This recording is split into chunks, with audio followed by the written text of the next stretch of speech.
السلام عليكم خبجمتو تردفتو اورو ملتي ميديا برودكشن بكجير تاريتي سلامنا خنيا سيمبر هاغو سيني جچا اراز غا كومبي كمت خنو كوبي نغا فدو خيسما تكو كبددين سيني دفجرا خيسما كنيا خنارا ارتي خيستي شورو غدا تبچودان كم بكمو اكسبس نمدن ديتي ادا قبو نمچما كبددين دفجرا نمني سنيس ارتست چايا لغا ارتستي کو فاسونتي مشيداسي وايدو جچودان بكما دراماس برسودان فيلم غرغرا وان ددو وان نمو ورساتي في وان نمو بشنسي برسي سودان كم بكمو برسودان كم بكمو ارتست چايا ابراهيم كبددين دفاي مي ارتست چايا ابراهيم غافي حواس رايس افدياتي بفخامين خن ديبيسو خمول مالالوتا اسنيلين اورو دافيو خن هارياتاتن سبسكرايب غدا ماتي نوتا سيني جچا هنغارو مسكنتا تنيا نفانا توران افيراتين سكنتا نغيسا خدي سولين ترو ان ايد علي موساتي تورتي غاري وان دلغو فيتو نجراهي وان دلغو فيتو فيمو وني سفر باچسو سلاوانا كان اركدي وانا كانت لمتا يغدو بربادو نجتو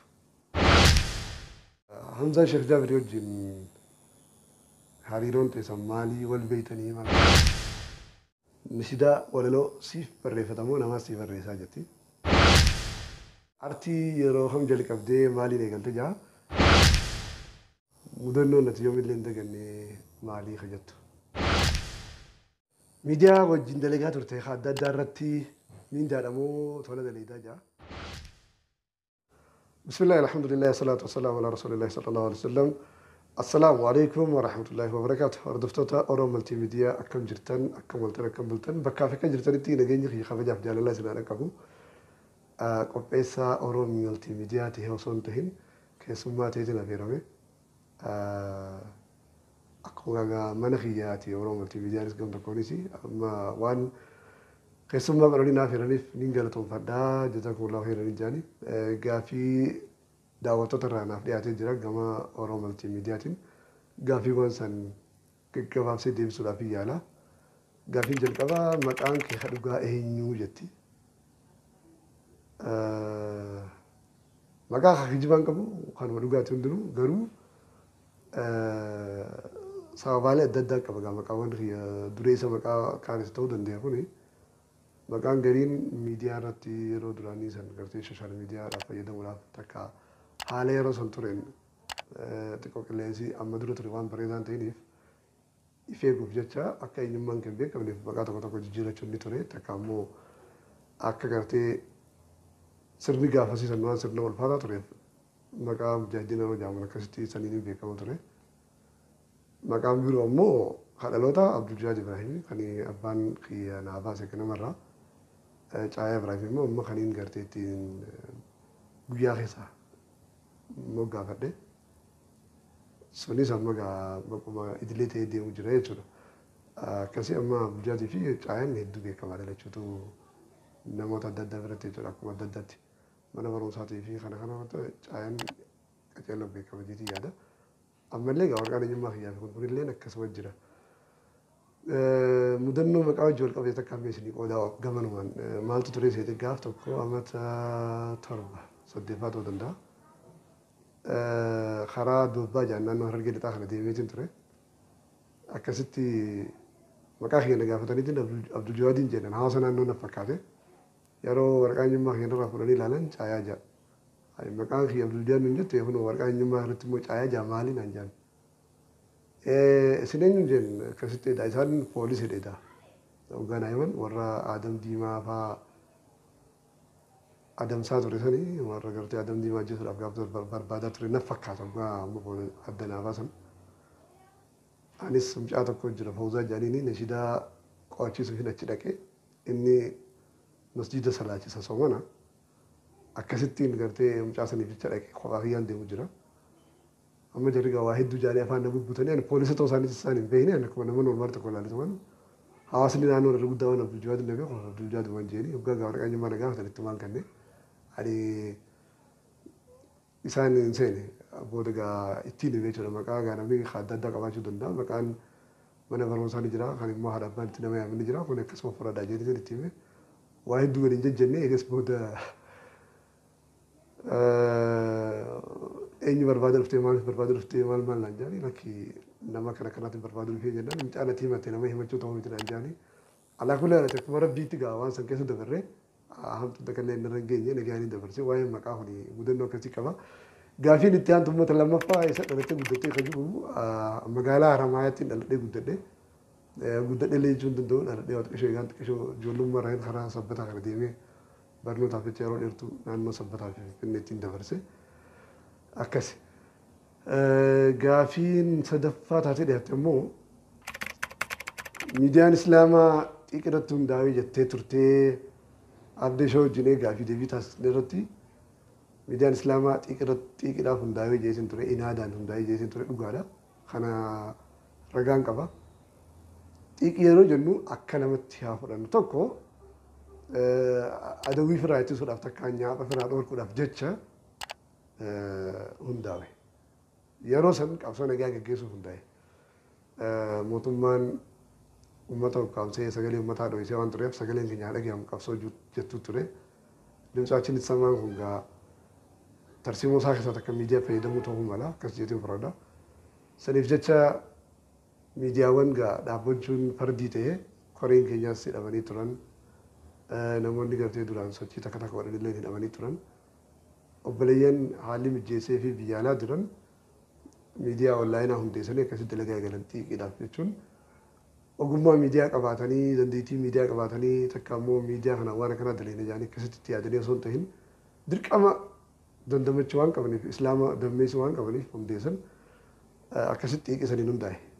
Kan biroo biyya alaatti hundaa'uun isaa sababa if danda'e qaba. Maali neetworkiin biyya teenya keessa gaafa duraanii gahaan turre miidiyaa abloo godhuudhaaf yuutuub kana fayyadamu nama hin dandeessu amma duratti jechuudha. Kana malees biyya keessatti haalli mijaawaan hin turre nageenyaaf lubbuu fitiif waan sodaataniif namoonni baqatanii bahan biyyoota Afrikaa ta'uu biyyoota Arabaa biyyoota adda addaa keessa ta'anii onlaayinaan qabsoo tana gaggeessu turan.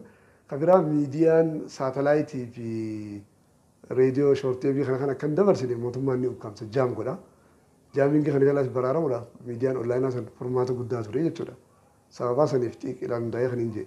Kan lammaffaa inaadaan hundaa'ee jennu walirratti fakkeenyaaf yeroo Oromoo miidiyaa keessa fakkeenyaaf miseensi shan yoo jiraatan miseensi shanan keessaa yoo namni lama wal lolee akka gaarii walii galuu dadhaban bahaniituma Oromoo maltiimiidiyaa ture miti Oromoo maltiimiidiyaa jedhu dhufa jechuudha fakkeenyaaf tokko wal lolee haala kanaan ture jechuuf fakkeenyaaf raadiyoo daandii haqaatii ture duraan raadaha jennaani.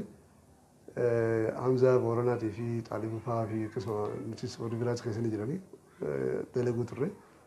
Hamza Booranaatii fi Xaalibuun akkasuma takka waldhabbiin daandii haqaatiif jidduutti argamee maal akka ta'an bal'inaan hin beeku bira hin jiru yeroo sanitti jechuun kiyya halaala jirra. Ani biyya keessaan jira isaan ala jiran.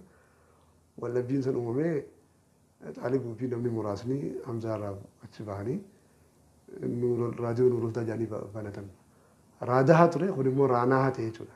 Maqaan kun egaa maqaa xiqqee akka ta'e kanattuu isinii gala.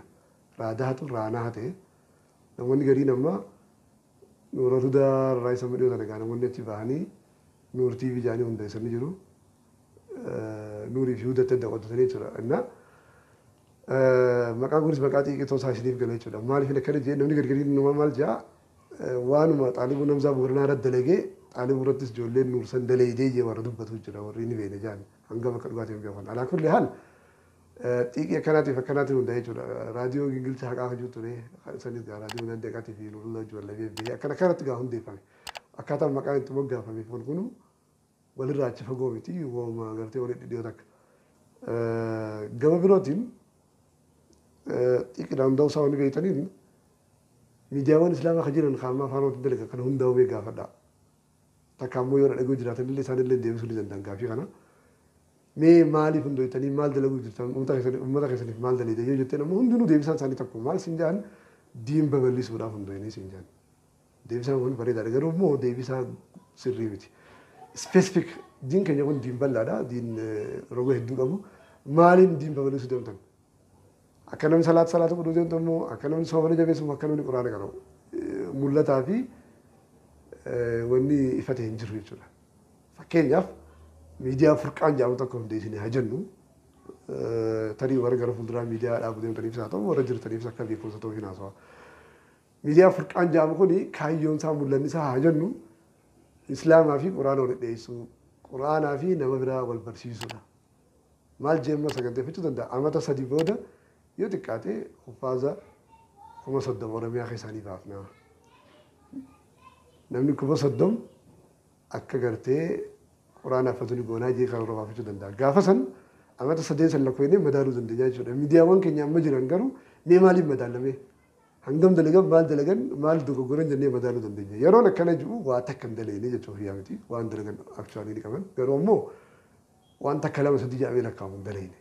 Isaanillee hin beekan akkasitti saganteeffanne editooraal poolisii hin qaban irra guddaan isaanii yoo dhugaa haasa'ine tarii gara fuulduraa wanta jechuun himalan masgiiduma miidiyaadhaan nu dabarsu jiran jechuudha. Duraan masgiida irraa daawaa dhageenya amma immoo TV keessaa daawaa dhagee jira. Garaagarummaan guddaan hin jiru.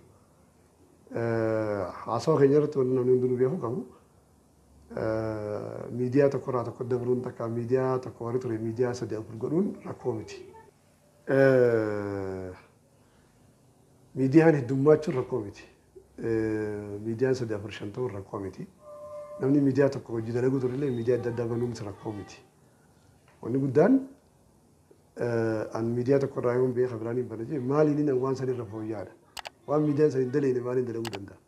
Takka ammoo waan miidiyaan san uummata kana hin gammachiisin maaliin gammachiisuu danda'a jedhanii yaadudha wanni guddaan. Fakkeenyaaf miidiyaa televizyiinii Afrikaa ture duraan musliimtota Itoophiyaa tokko waliigalaatti haa dalaguu ture. Namoonni Afrikaa TV dalaguu turan amma yoo xiqqaate miidiyaa garaagaraa jaha keessa ni jiran jechuudha. Meembara Zaawiyaa Bilaal jeeluu adda addaa keessa jiran jechuudha. Fakkeenyumaaf hin kaase. Isaan kun sababa gaafa guddatan gaafa gartee miidiyaa biraa banuudhaaf dandeettii argatan bananii itti jiran dalagaa firii dalagu jiran hundinuu immoo waan irratti hundaa'anii dalagan qaban waan adda addaa jechuudha. Keenya bira garuu waan akkanaa hedduu hin jiru. Kanaaf hin xiqqin hundaa'anii jee yoo gartee ifan ta'in gaafii dabalataa kaasuu ni dandeenya. Gaafii afuraffaattiin dabra. Gaafiin afuraffaan wanni isin jettu waan dalaguu feetu ni jiraayi. Waan dalaguu feetuuf immoo wanni si barbaachisu. Silaa waan akkana harkadhee waan akkanaatiin uummata kiyya godhuu barbaada wanni jettu. Gaafii kanneen amma dura adirees godhaasin ture hanga takka deemsuudhaaf yaaliitiin jira. Miidiyaalee garaagaraa irratti garuu amma sirrumaan deebi'ee jira. Adirees kaasuullee fadhu haa ta'u immoo waliin dalaguu fadhu ni jirti inshaallah waan hin beekuun uummata kiyya barsiisuu dammeessuudha. Waan rabbinaa kanneen hawaasa hubachiisuudha. Saniif immoo ni barbaachisu kaameeraa koompitara maarii meeshaa miidiyaa na barbaachisa. Anamma gaafii deebii kanallee moobaayilaan inni isin waraabu jira. Moobaayil kanallee obboleessi takkaa bitee rabbi jataa si haa kafalu. Amma waggaa geessee jirti alhamdulillahi. Sanumaan dalagaati dhaamsa tokko dabarsu jira. Kunuu waan guddaadha alhamdulillahi. Ammoo kaameeraa yoo argame kanaa ol dalaguun ni danda'ama.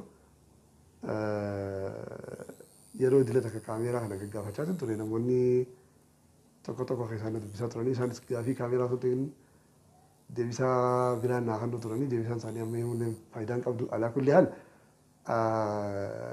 yoo kaameeraan argame gaariidha yoo argamu baate sanii hangaan danda'utti moobaayilumaan waan danda'u ni waraaba. Yoo immoo dalagaa qulqullina qabduu fi bal'inaa fi wanta barbaachise immoo kaameeraan gaariidha. Namni gariin akka re'ee fi hoolatti beektaa manatti dhufee jira kaameeraa hedduu qaba ni jira akkasii jechuudha kaameeraa shanii jira.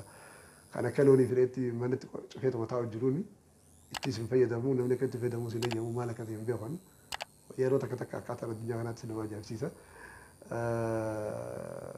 Bakki wanni san jirtuu fi bakki silaa isin jiraachuu qabdu waladda yeroo takka namoota kaameeraa isaan hin barbaachifneetu kaameeraa afaan isaan bira jira. Guyyuma akka aruzaatii fi gaaf tokko fuudhanii itti bashannanuudhaaf yaalan silaa kaameeraan namoota miidiyaa dalagan nama akka xiyyaatiif nama akka Oromoo miidiyaa fakkaatan kana bira dhufe ta'ee waa hedduu dalaguun ni danda'ama jeetii yaada. Hundaafuu warri kaameeraan sanduuqa keessa jirus haa ta'u akka warri maallaqni isin bira jirus haa ta'u kaameeraa yoo bittan gaariidha yoo bitaatanis mirga keessan rakkoo qabu akka isinitti tole godha. Kana yoo jeeni gaa gaafii shanaffaattiin dabra. Gaafii shanaffaa wanni jettu Hamza Sheikh Jaabir wajjin hariiroon teessan maalii wal beeytanii maal kan jettu. Wal beeyna. Hamza kan wal beenuun gaa sooshaal miidiyaa irratti osoo hin ta'in lafa irratti hin beekaa duraan osoo biyya jiruu jechuudha amata dheeraa dura.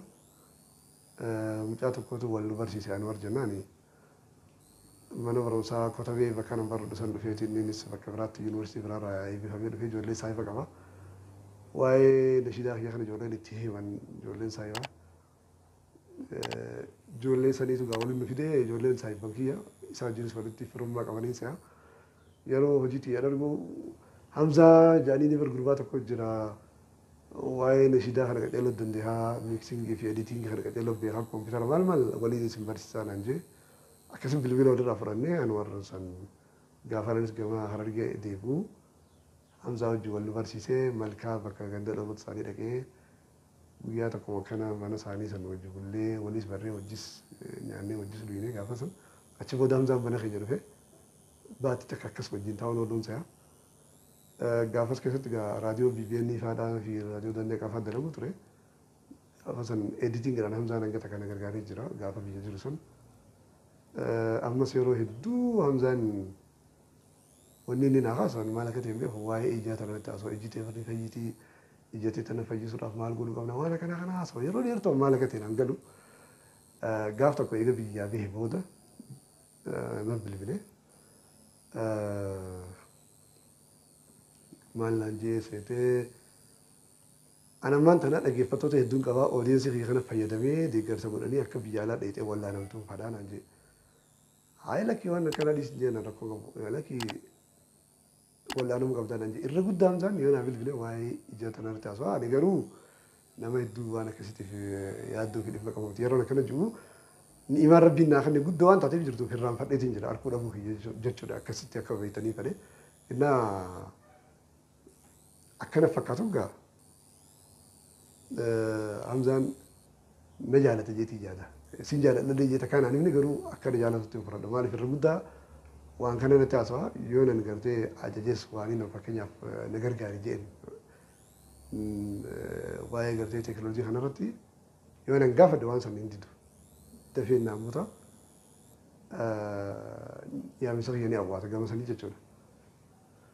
Gama sanii inni hin galatoonfadha jazaa isaa rabbi haa kafaluu fi hariiroo nuti qabnu gaa hariiroo islaamummaa tawabbolummaati amantii tokko wali qabna saba tokko namummaa wali qabna akkasi ammoo ejjennoo wal fakkaatu fi tola wal fakkaatus ni qabna waan inni irratti deeggaru ni qaba waan inni irratti hin deeggarin ni qaba. Namni gadi gadiin fakkeenyaaf Hamzaa yeroo yaadarra dhiyeessan Hamzaa sooshaal miidiyaa beekan Hamzaa sooshaal miidiyaan tolche. Hamzaa sooshaal miidiyaan tolche osoo ta'e Hamzaa rabbiin uume kan inni lafarra beeku saniin beeka. Hamzaan sooshaal miidiyaa irra jiru kan inni lafarra beeku garuu adda adda. Hamzaa Shajjaabir jechuudha.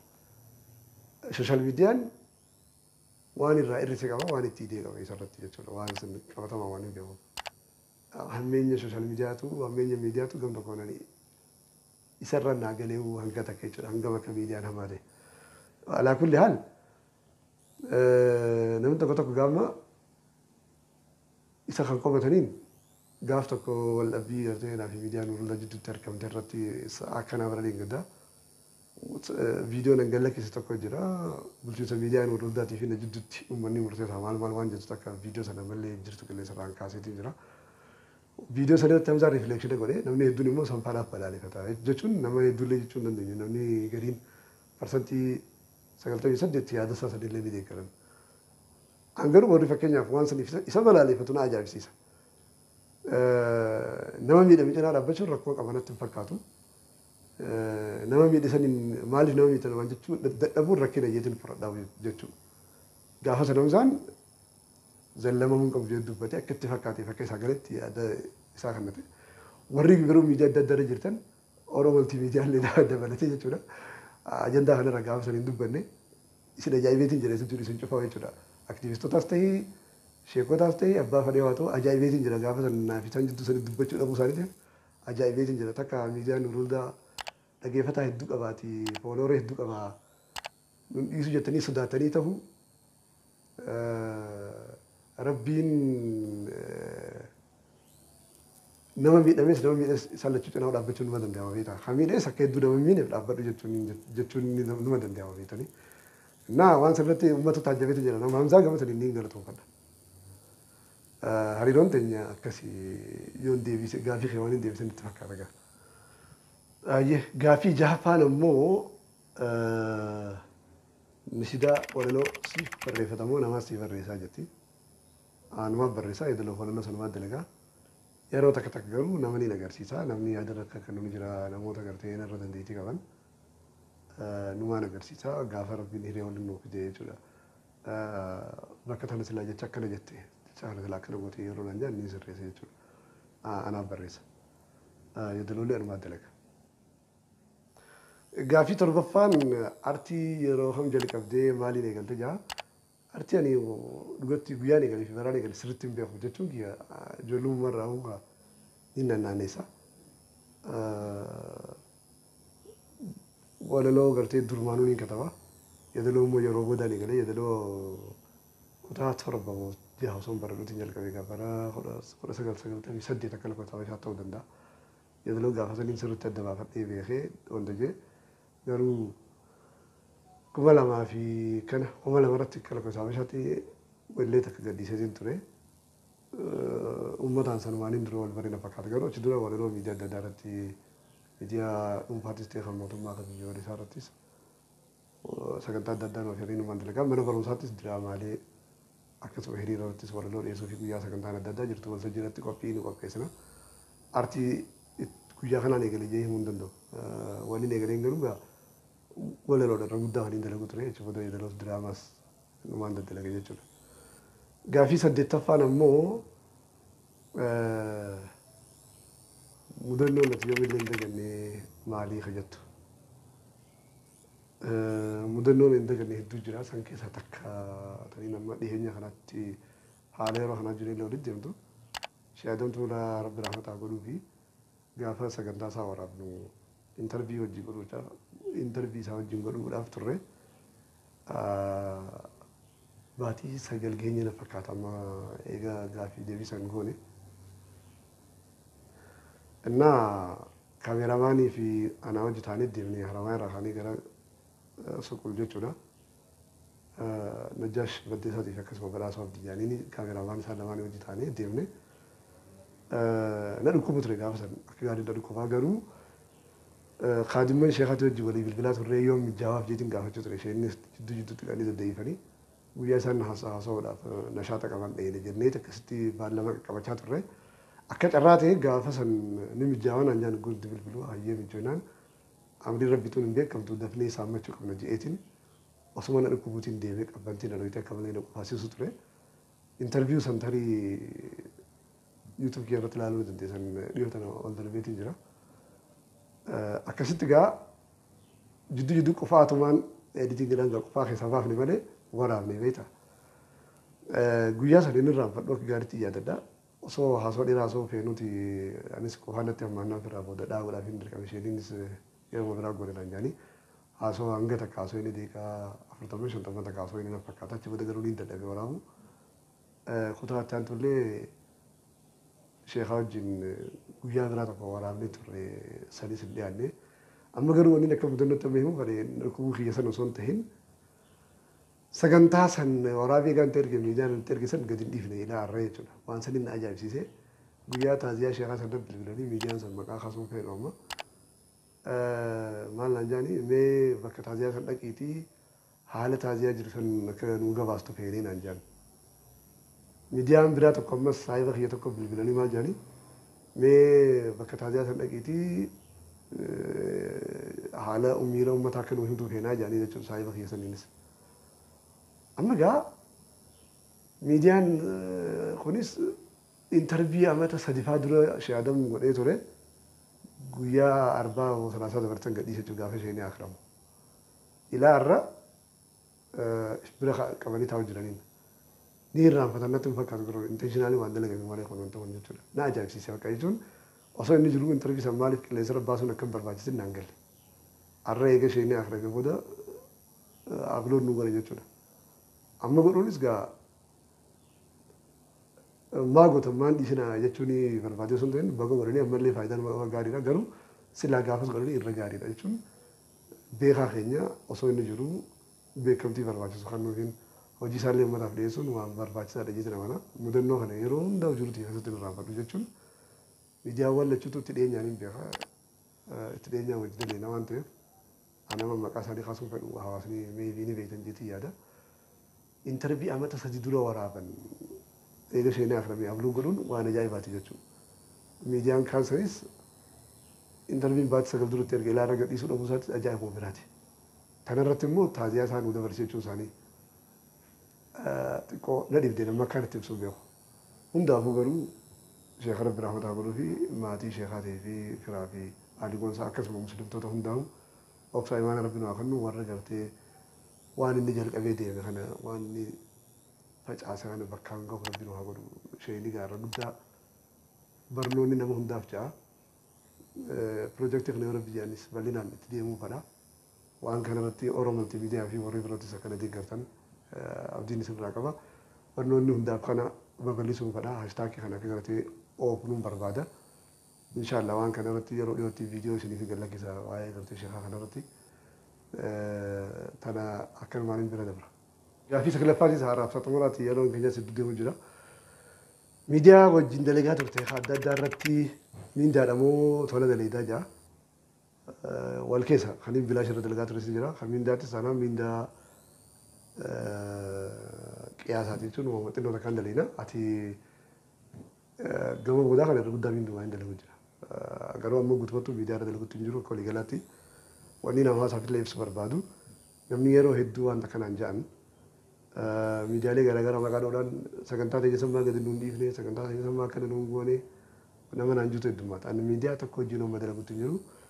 Hojiiwwan keessan immoo kan natti argitan kan inni gartee itti gaafatama fudhadhee waraabe miidiyaa fedhee wajjin haa ta'u warra miidiyaa san hundeessee fi warra miidiyaa san qabu biratti ergeetiin jira kan nama irratti hin jiru takka illee yoon dhihaatiin ana osoo hin ta'in miidiyaawwan ani itti ergisaniitu hin dhiheessini akkasin naa beeka sheekootiinis haa ta'u daa'imman keenyas haa ta'u namoonni garaagaraa kan gartee hayyoonni keenya doktoroonni adda addaatti warri intarviyuu waliin goone ana osoo hin ta'in miidiyaawwan saniitu hin dhiheessini malee anaa miti jechuudha ani bira dabarsee itti ergeetiin jira takka illee inni biratti nafne kan dhiyeessaniif kan dhiyeessanis isaantu gartee itti gaafatama malee anaa miti akkasin naa beeka namni gargariin bilbilee komiinarra dhiyeessaa sagantaan diinata yeroo dhiyaatti waan akkana kana daawwattoota keenya wanni isin yaadachiisuuf ammas ka biroo an miidiyaa tokko keessatti illee gaafa dalagu aangoo takka ammoo poozishinii qabaadheeti miti akkuma gaazexaa tokkotti dalaga ajajamaadha malee ajajaa miti waan garteen akka hin dalaga akkasuma takka waan ogummaa keenyaatiin dalaga sagantaan tun haa dabartu sagantaan tun hin dabrin wanta kanaa ta'u jee yaada kan numaan danda'a malee dhiibbaa uumuu fi takka ammoo dirqisiisuu hin danda'u aangoo akkasiin qabu akkasiin naa beekaa. Wanni hubachuu qabdan miidiyaa cufa keessattuu aangoo lamaa jira. Aangoo takka ta ifaatii fi takka ta dhokatuutii jira. Miidiyaan cufti ni qaba kana. Miidiyaan islaamas ta'e miidiyaan birootis jechuudha. Aangoo dhokatu yeroo jennu nama sana hawaasni hin beeku maqaa isaatii fi eenyummaa isaatii uummanni hin beeku garuu inni immoo miidiyaa san keessa murteessaadha. Eebaluu haa dhiyaatu eebaluu hin dhiyaatin sagantaan kun haa qilleensa irraa bu'u sagantaan kun qilleensa irratti haa bu'u jee nama murteessu jira. Dhokataa ta'e. Kaan immoo daariktara miidiyaa eebaluu hoogganaa miidiyaa eebaluu hundeessaa miidiyaa eebaluu jedhanii namoota adda addaa kan waltajjii irratti argitan kana tokko isa. An aangoo lachuu keessaa hin jiru. Miidiyaa hunda keessattuu akkasii naa beekaa. Sagantaan kun haa dhiyaatu yaada eebaluun dhiyaatinii jedhee harka lafa jalaatiinis karaa zaayiraatiinis dhiibbaa nanuu danda'u takka illee hin turre. Yaadumaan dhiyeessaa yaada kan isaanii ta'e ni fudhatan kan isaanii hin taane ni dhiisan kan fadhii isaaniitti hojii wal qunnamanii ni fudhatan kan fadhii isaaniitti hojii wal hin gaxxabne ni dhiisan akkaataa isaanii dalagaa turre jechuudha akkasii naa beekaa. Tore Oromoo multiimiidiyaalee isin galatoomfannaa daawwattoonni keenyas isin galatoomfannaa yoo rabbi fedhe torbaan fedhii rabbiitiin gaaffiiwwan hafan dhaggeeffattootaaf deebisuudhaaf yaalii goona.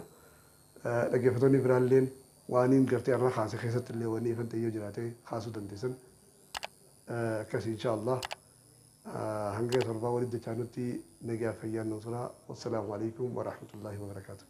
Egaa daawwattoota keenya kabajamoo turtiin artiist Yaayaa Ibraahim waliin goone kana fakkaata.